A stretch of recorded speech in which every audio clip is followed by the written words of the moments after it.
Et salut les amis, on se retrouve pour une petite vidéo. Vous savez qu'une des théories qui me fait le plus flipper, c'est celle qui dit que la grande marque Apple que vous connaissez, elle a été créée par le diable. Je vais vous expliquer. Je pense que vous avez tous déjà remarqué que le logo de la marque ressemble bizarrement aux fruits défendus, que Adam et Ève ils ont croqué parce que le diable les a tentés, ce qui a eu pour conséquence de les expulser du paradis. Est-ce que ce serait une référence à tout ça? Je sais pas. Mais ce qui est encore plus bizarre, c'est que la statue de la liberté que vous connaissez tous, elle aurait été inspirée d'une divinité que les fronts idolâtreraient, qui s'appelle Lucifer. Je pense que vous le connaissez tous. Et comme par hasard, à ses pieds, vous pouvez voir l'espèce de pomme croquée. Sans vous parler du fait qu'elle a été installée à New York, qui est une ville qui a comme surnom The Big Apple. Pour ceux qui sont nuls en anglais, ça veut dire la grosse pomme. Est-ce que c'est une coïncidence? Je sais pas. Maintenant, pour ceux qui regardent déjà un petit peu mes vidéos, je pense que vous êtes tous déjà au courant que l'histoire qu'on nous raconte à l'école et celle que les livres religieux nous enseignent n'ont rien à voir. C'est-à-dire qu'apparemment, il y aurait eu un peuple de l'époque, qu'on pourrait appeler les Atlantes, qui était 1000 fois plus puissant que nous physiquement et 10 000 fois plus intelligent. C'est ce qui aurait créé la légende des géants. Maintenant, cette puissance, ça les aurait rendus tellement orgueilleux que Dieu les aurait totalement détruits à travers le déluge de Noé ou d'autres catastrophes naturelles. Il y aurait quelques individus qui connaîtraient la véritable histoire du monde. On peut les appeler les gardiens du passé. Et en fait, eux, ils seraient au courant de tout ça. Ils ont limité l'accès au monde entier à la plupart de la population pour avoir le contrôle sur la totalité des secrets qu'on pourrait trouver. C'est pour ça qu'on serait tous entassés dans les mêmes villes. Et là, vous allez me demander pourquoi je vous dis tout ça. Bah parce qu'en fait, toutes les inventions que vous connaissez, ce seraient juste des inventions qui appartiendraient à ces anciennes civilisations passées, qui auraient tout créé. Et en fait, Apple, tout ce qu'il ferait, c'est de recopier des inventions qu'ils auraient découvertes de cette ancienne civilisation. C'est pour ça que dans les dernières conférences qu'il y a eu, ils ont même commencé à nous parler de machines qui pourraient nous permettre de nous téléporter ou de vaisseaux spatials. C'est parce qu'apparemment, c'était des technologies qui étaient utilisées par les anciens peuples pour voyager. Il y avait même Michael Jackson qui l'avait expliqué quand il commençait à tout révéler. Et en fait, ce qu'il disait, c'est qu'il y avait un espèce de portail d'Agartha qui leur permettrait, quand cette espèce de divinité leur autoriserait, de toujours progresser scientifiquement à travers des nouvelles découvertes qu'ils ne comprennent même pas. Comme l'espèce d'ordinateur quantique, je sais pas si vous en avez entendu parler, ou l'intelligence artificielle, qui sont des nouvelles sciences qui sont arrivées, mais qu'on ne peut même pas imaginer. Parce qu'en fait, c'est un espèce d'ordinateur qui utiliserait les différentes dimensions qui existent pour faire ses calculs, ce qui est exceptionnel. Je pourrais développer encore un peu plus, mais la vidéo a duré trop longtemps, donc j'ai juste envie de vous poser une question. Est-ce que vous pensez pas que la science, c'est une forme de sorcellerie? Dans le sens où si on ramenait un être humain de l'époque, où la télé, les téléphones, etc., ça n'existait pas, et qu'on lui montrerait tout ce qu'on a soi-disant créé, est-ce que lui, il le verrait pas comme une forme de sorcellerie? En fait, nous, on pense que c'est normal parce qu'on est né avec, donc on a toujours normalisé ça à nos yeux. Ce qui est encore plus drôle, c'est que je vous dis ça en utilisant mon téléphone.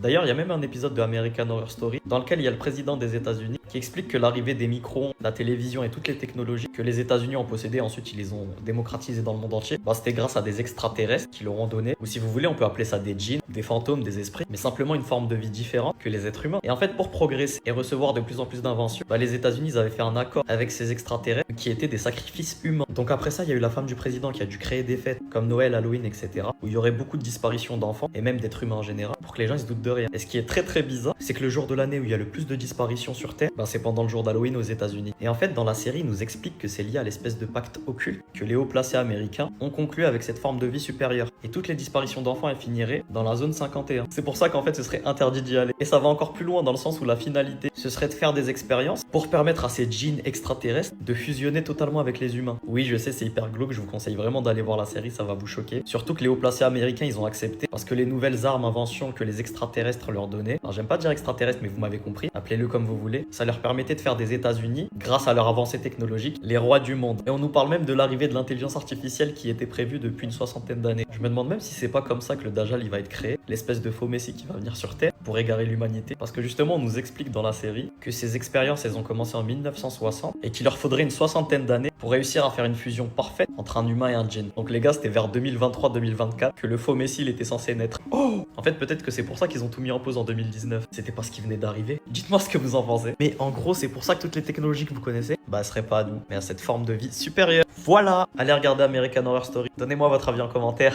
Bisous les Vous pensez vraiment que ça peut être une technologie faite par des anciens humains? Et c'est vrai que quand on regarde les pyramides, les anciens bâtiments, les choses comme ça, on pourrait trouver ça que ça soit aussi avancé pour un temps ancien.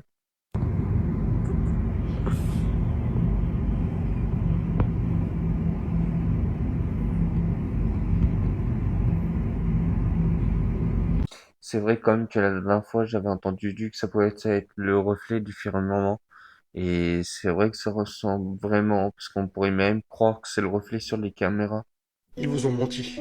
Ces célébrités étaient en réalité des personnages historiques et pendant des siècles, ils vont en cacher. Dans les années 90, un homme nommé Donald Marshall a commencé à attirer l'attention sur Internet après avoir affirmé avoir été témoin de véritables programmes de clonage humain liés au cercle élitiste. Il a décrit ce qu'il appelait des centres de réplication, des installations secrètes où des clones étaient créés à partir de zéro. Selon lui, ces centres fonctionnaient comme des fermes avancées, cultivant des clones dans des environnements spécialisés, presque comme des plantes biologiques, avant qu'ils ne soient activés et ramenés à la vie pour être utilisés par ceux qui détiennent le pouvoir. Mais il n'était pas le seul à faire ces affirmations. Phil Schneider, un sous-traitant du gouvernement qui est mort mystérieusement au milieu des années 90, affirmait que l'armée utilisait des biotechnologies avancées pour créer des répliques humanoïdes. Son histoire a été rejetée comme une autre théorie farfelue. Puis il a fini par mourir, tout comme ses affirmations. Ces clones ne naissent pas, ils sont cultivés. Ils peuvent ressembler à des humains, mais on dit qu'il leur manque quelque chose d'essentiel. Une âme, un esprit, une pensée indépendante, contrôlée par des personnes puissantes. Pourquoi toujours eux? Pourquoi pas des gens pris au hasard dans la rue? Ceci n'est qu'une théorie, mais je pose ça là.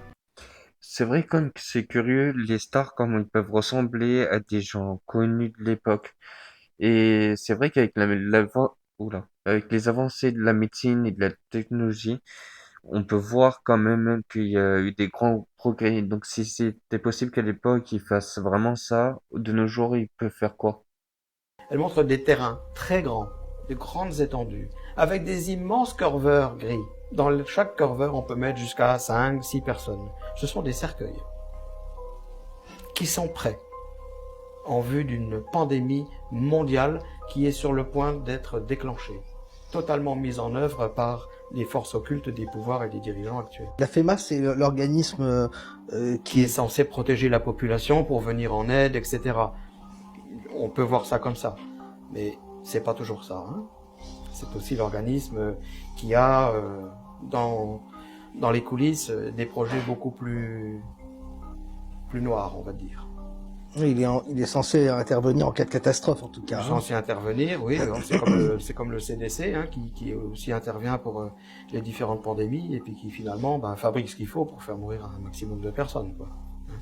La population y va gaiement, en toute confiance, en disant je vais me faire vacciner, et en fait, ils vont chercher ce qui va servir au dessein noir de ceux qui dirigent tout ça. Donc l'éradication des populations. Quand il y a la grippe, c'est là, puis ça fait le tour, ça vient là, puis là. Mais ça, voilà, ça suit la frontière, la découpe des départements. Tiens donc. C'est fait par onde, par satellite. C'est à partir de là que les vaccins interagissent. C'est à partir de là que les gens se font flinguer. Parce que c'est avec l'onde que les cristaux liquides se mélangent avec l'adjuvant. Et c'est là que le travail se fait, sur des endroits précis, c'est ciblé, ce sont des tests. C'est vrai que c'est assez curieux, ça pourrait être assez inquiétant quand même, parce que là il y avait quand même pas mal de circuits, donc si c'est vrai, ça fait pas mal de monde. Après, on a vu avec le coronavirus comment ça s'est passé, le confinement, tout ça, ils nous ont tous forcés à rester chez nous, à faire le Covid, le vaccin, etc. Autrement, on pouvait plus aller travailler. Donc là, je suis un petit peu entre deux. À vous de me dire dans les commentaires. Singapour est en guerre contre les cigarettes zombies. Ces cigarettes, ce sont les K-Pods, des vapoteuses souvent commercialisées sous des noms comme Zombie Spice ou Space Oil. Elles portent ces noms car elles contiennent des drogues de synthèse, le plus souvent de l'éthomidate, un hypnotique à courte durée d'action qui peut provoquer des hallucinations ou encore des convulsions. They are now linked with multiple reports of violence, suicide and even death. You are not only harming yourself, but your loved ones too. Sur les réseaux, plusieurs Singapouriens partagent des vidéos affirmant voir des gens drogués dans la rue ou dans le métro à cause de ces K-Pods.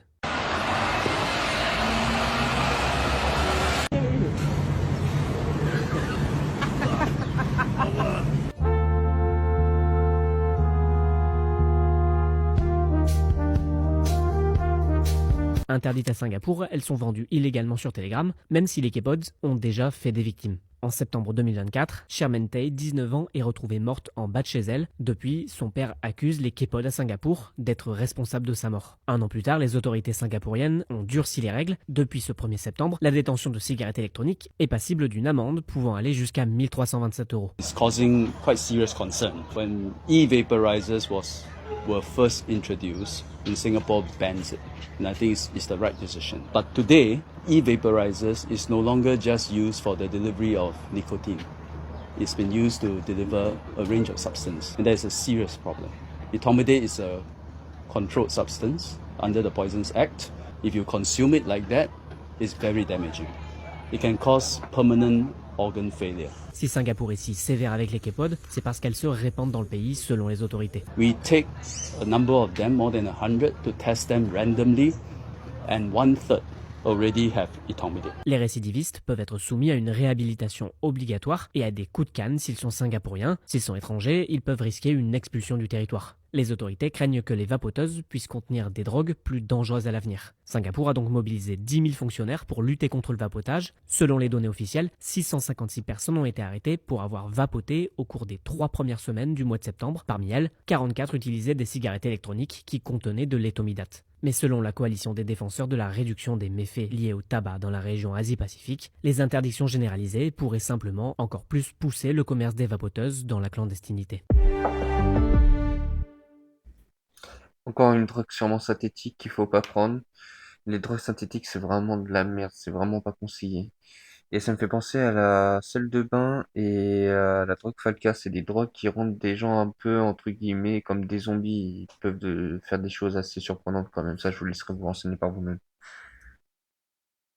Je comprends pas pourquoi on n'en parle pas plus. Dans un mois, l'Europe va voter une loi qui permettra au gouvernement de scanner tous nos messages privés. WhatsApp, Messenger, Signal, tout y passe. Et aucun média n'en parle. Ce projet s'appelle Chat Control. Il s'appuie sur une intelligence artificielle qui va fouiller tout ton téléphone, lire tes messages, tes photos, tes vidéos. Et ça, avant chiffrement. Juste pour vous donner une idée de la gravité, la Cour européenne a dénoncé cet affaiblissement du chiffrement des données en disant que c'était contraire à une société démocratique. Mais malgré ça, on n'a encore que 6 pays qui s'y sont opposés. Le problème avec cette loi, c'est que tout le monde est suspect. Une photo de vacances, une blague mal comprise, chacun va finir par se censurer parce qu'on saura qu'une intelligence artificielle lit tout.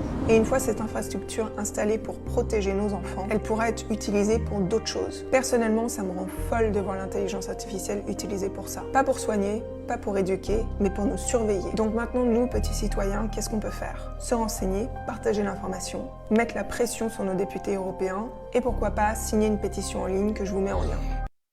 En vrai, c'est quand même illégal, on dit, de faire ça en vrai. Normalement, je pense que ça devrait pas être trop autorisé. Après, ça touche à à notre propre liberté comme l'identité numérique. Et franchement, pour moi, c'est pas conseillé du tout.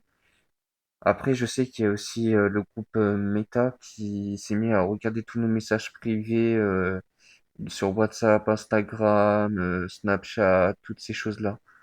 Après, ils ont réussi à contourner la loi parce que il y a des gouvernements ou des choses, je crois que c'était des gouvernements qui ont tenté d'empêcher ça, mais ils ont réussi à faire des nouvelles conditions d'utilisation, et ce qui fait qu'ils ont pu détourner les lois et pouvoir le faire quand même. Là, c'est déjà en ce moment même mis en place. Voici quelques preuves que Jésus a réellement existé. D'abord le Golgotha, qui signifie lieu du crâne. On pense que c'est là que Jésus a été crucifié. Et encore aujourd'hui, on peut distinguer dans la roche une forme qui ressemble à un crâne. Ensuite, il y a le jardin de la tombe, non loin du Golgotha. À cause de sa proximité, beaucoup croient que c'est ici que Jésus a été déposé après la crucifixion. Il aurait été placé juste derrière l'endroit où se trouvent maintenant ses barres. Puis, il y a les clous d'une véritable crucifixion datant de plus de 2000 ans.